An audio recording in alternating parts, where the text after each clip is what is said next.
The final Reaconteur drip build ranking. Exactly 1 week from today, March 12th at 4 p.m. Eastern Standard Time, I'll be doing the final drip ranking until Deepwoken's Conquest update.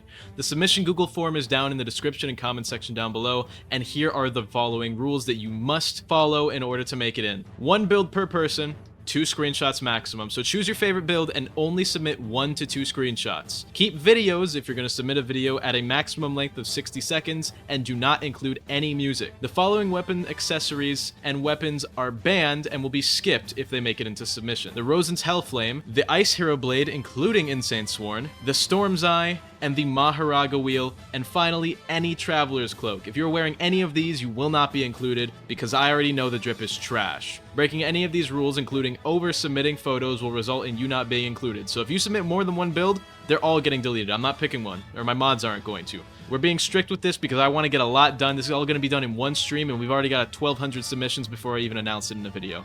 I will rank everything on Wednesday, no breaks, at twitch.tv/Reaconteur. So be there for the final drip ranking. Also, real quick, I had to cover something from last video. People thought I was saying that the game Terraria sucks ass. No, I was saying that the King Slime boss in Terraria sucks ass, but apparently people thought that when I said Terraria's King Slime sucks ass, or well, I didn't say it exactly like that, but I was talking about the King Slime, and then I said Terraria, and then it sucks ass. I was talking about the King Slime boss, not the game. Terraria is good, that's just a bad boss from a good game. And also, if you guys comment enough times, maybe I'll do 10 stages of a Metamancer. Let's just get into it.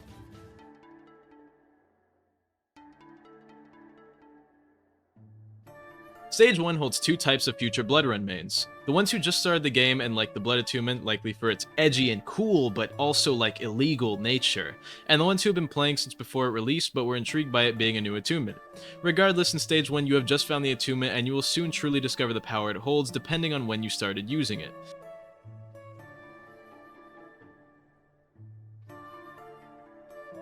In Stage 2, you start to understand Bloodrend, and depending on the time you reach Stage 2, it's a completely different experience. For those of you who started this stage when Bloodrend was still new, this was a time of great power. This attunement back then was extremely broken and clearly untested, so for early Bloodrend release, Stage 2 players would reach here pretty quickly after Stage 1, and start modifying every mantra and then like 2-shotting people and 1-comboing everyone. And these were the same people abusing Wretched Mob Blades like a week before, so anyone in Stage 2 of development was like 600 chime elo above where they actually belonged, until Bloodrend got its much needed nerfs.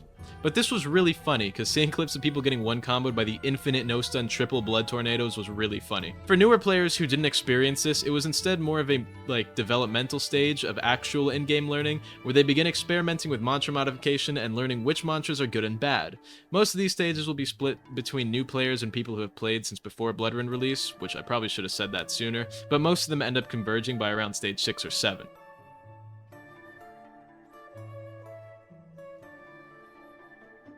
At Stage 3, the original Bloodrend users are starting to struggle after the nerfs. Likely hardcore metamancing players who change builds every 2 weeks to usually barely scrape past 1400 elo in chime.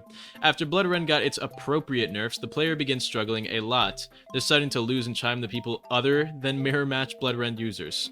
They're losing to things that are actually considered, get this, almost balanced. I know, terrifying. Losing the better players because you can't one-shot them is such a bad experience. Anyway, the Bloodrend user is panicking at this point, continuing to use Bloodrend and hope they'll get better or the people they're fighting will get worse, which will actually happen as they continue dropping elo. For the new players, it's kind of the opposite scale. They started getting better at the game, which has resulted in them feeling like they're getting worse as they go against harder enemies. So while the bug-abusing people got worse and started to struggle, the actual new players dedicated to improving right now started to struggle because they started going against better opponents. Which, by the way, if you think you're bad at Deepwoken but you play a lot, you're probably not as bad as you think. Maybe you're terrible, I don't know, but most of the time it's usually you're just going against better people and you're not adapting as well. You should really focus on like improving though. Regardless, this is a time of struggle leading into Stage 4.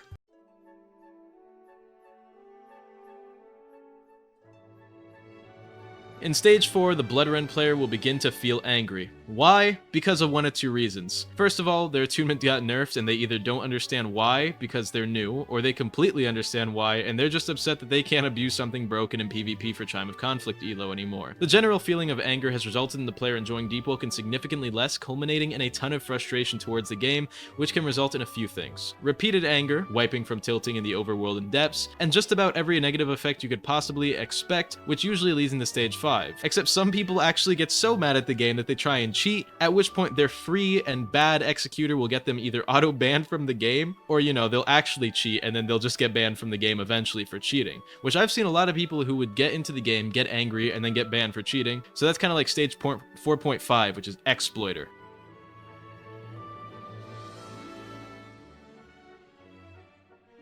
Stage 4.5. Yes, I'm adding this in here. This is just the exploiter stage. A lot of people that get really mad at the game just don't want to play it seriously anymore like that, so they literally just start cheating. Maybe they got banned on an account, maybe they didn't and they already knew what executors were good and bad. Regardless, in stage 4.5, you can see these guys flying around the map on freshies, either killing people for fun or actually just cheating to progress. Either way, they're pretty bad at the game most of the time.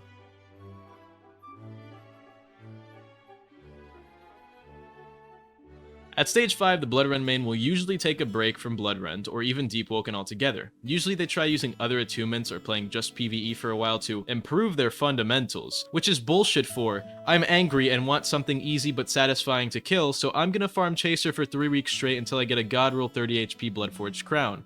Because clearly I'm losing because my HP kit is 6 health shy from optimal. The other half of people who don't necessarily take a break from Deepwoken usually are just playing it absently with friends as a way to distract themselves from the fact that they think that they suck at the game. Some people, and by people, I mean Metamancers, will likely never come back to Bloodrend because it's not the strongest attunement in the game anymore. The rest of you who will actually become Bloodrend mains will proceed into stage 6.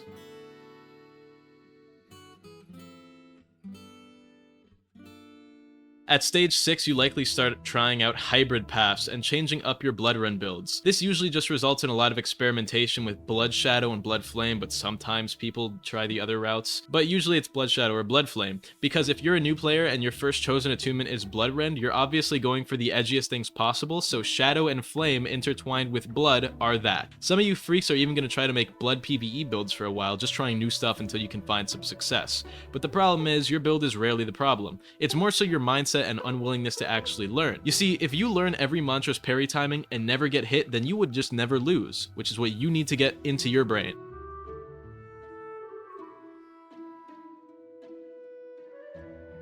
In stage 7, after realizing your experimentation won't result in improvement, the Bloodrend player will usually spend their time trying to improve because a different build will rarely result in major improvement. So with a new mindset built for improving, the Bloodrend player goes into Chime of Conflict and starts focusing on improving their base skills. Mix-ups, parries, combos, vent predictions after certain moves, which by the way, if you have like Rising Flame, you can Rising Flame into like parry and you'll usually catch out a vent most of the time. Not against everyone, but against like lower elo people. Now, stuff like that will help them actually get good at the game so they can break the skill ceiling that they've been stuck at with their mediocre plateau of mediocre skill.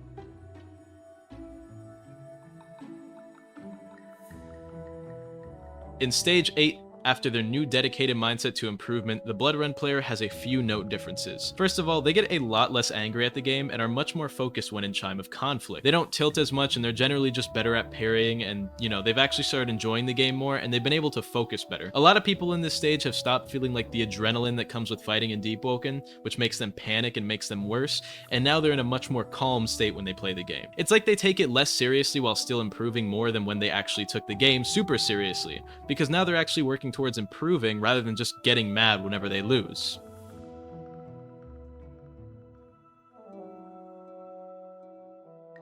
At stage 9, the Bloodrend user finds that they can't really improve anymore. This stage is different for everyone. You've reached a new peak and you'll likely stay there forever and never get higher than that, if not at least for a few months. The Bloodrend user is stuck at the peak of his capabilities for any of a variety of reasons. Unwillingness to try and improve past their current point due to the steep curve of skill that they need to climb to reach new heights. Maybe they're the #1 player in the game and they literally can't improve from a statistical standpoint anymore. Or maybe you just don't care anymore. Regardless, at some point you'll reach stage 9 before eventually making your way into stage 10.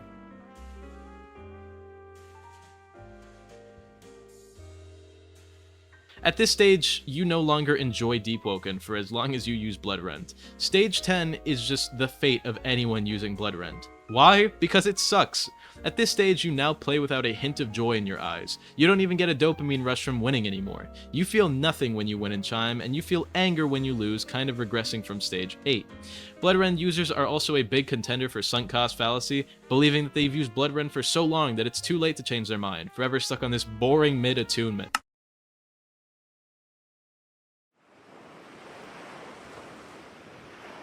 Do you hear that? That's the sound of freedom. It's what you could eventually reach. It's where all Bloodrend users who can finally break free will finally reach. It's freedom. Freedom from Bloodrend. Freedom from Deepwoken.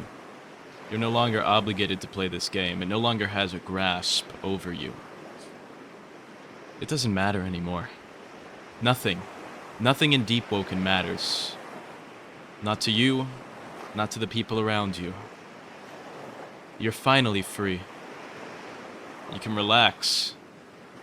You can go wherever you want. You can do whatever you want without fear of ganking, without fear of voidwalkers, without fear of wiping, without fear of progression. You are free.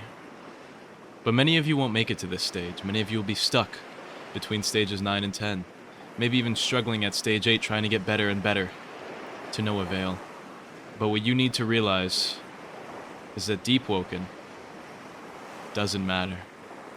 It never has. You think the people on Discord calling you bad at Deepwoken matter? This game is all they have. Sure, they might be stage 11 on another attunement. They might be God Seeker level. They might be the best players in the world.